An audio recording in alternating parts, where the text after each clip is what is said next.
Здравствуйте, мои дорогие! Я снова рада видеть вас на своем канале. Ну что, девчоночки, сегодня новый урок. Поехали!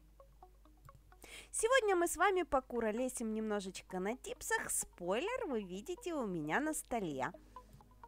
Итак, покрываем нашу типсинку белым цветом. Белая основа под акварельной техники всегда является наилучшей, потому что именно на белом цвете все цвета, которые размываются в полупрозрачный, смотрятся наиболее ярко. Но, тем не менее, белый цвет не ограничитель для акварели, потому что в акварельных техниках можно использовать любой светлый цвет основы. Ну и очень важно всегда под акварельки перекрытие матовым топом, потому что все акварели у нас размываются, и по гладкой поверхности они размываются неконтролируемо. А именно матовый топ позволяет контролировать размытие нашей акварели. Саму акварельку мы сегодня с вами будем рисовать акварельными фломастерами от Blue Sky. Ссылочку на них я вам оставлю, конечно же, в описании. Очень интересный продукт, интересен он тем, что позволяет сразу же им рисовать тонкие линии. Да, то есть если вам нужны какие-то тонкие акценты, нюансы, то вы можете прям сразу этим фломастером все вырисовывать.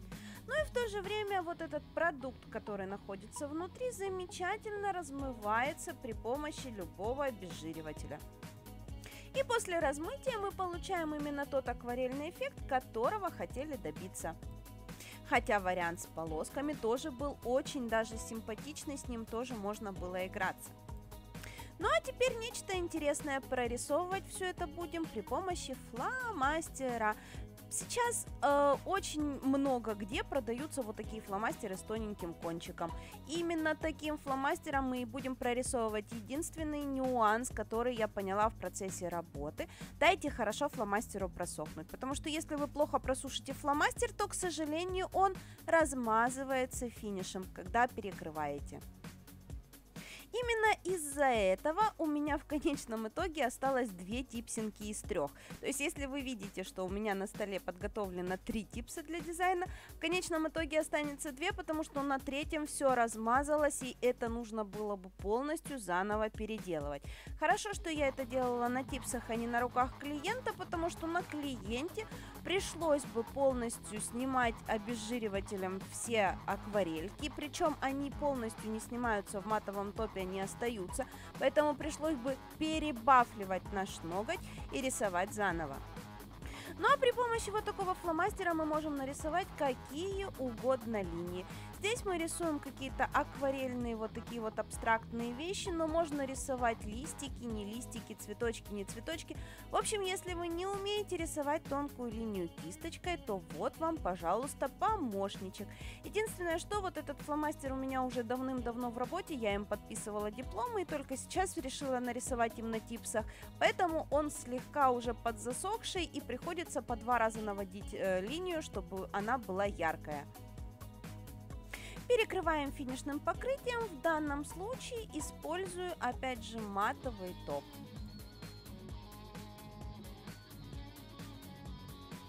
Ну а после перекрытия я умею рисовать, тем более кое-где я все-таки топом подразмазала свой фломастер, потому что, опять же говорю, я его плохо просушила, нужно было чуть больше времени на это.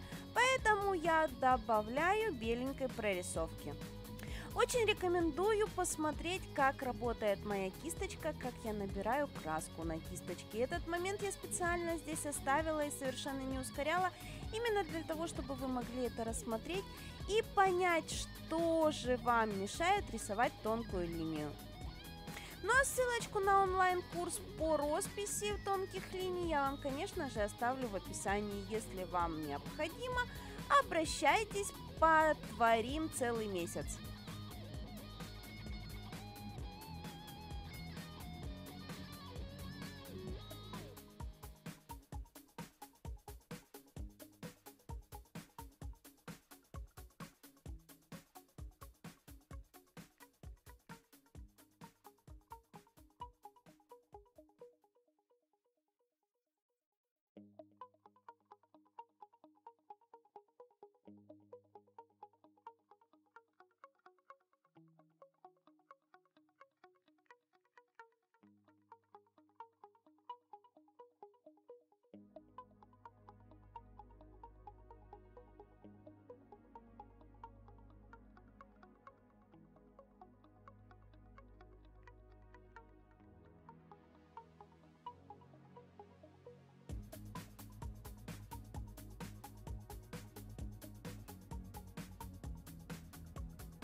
Ну и типсик с полным покрытием получился тоже очень симпатичный. Сам по себе смотрится потрясающе красиво.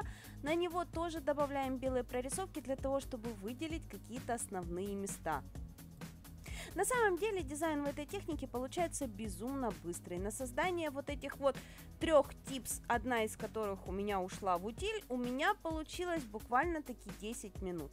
Поэтому на руках клиента это тоже будет выглядеть очень и очень быстро. Отнесем это к разряду скоростных и простых дизайнов, потому что здесь действительно не нужны особые навыки рисования.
Оставшиеся пальчики доигрываем каким-нибудь цветом, который подходит к нашей основной цветовой гамме.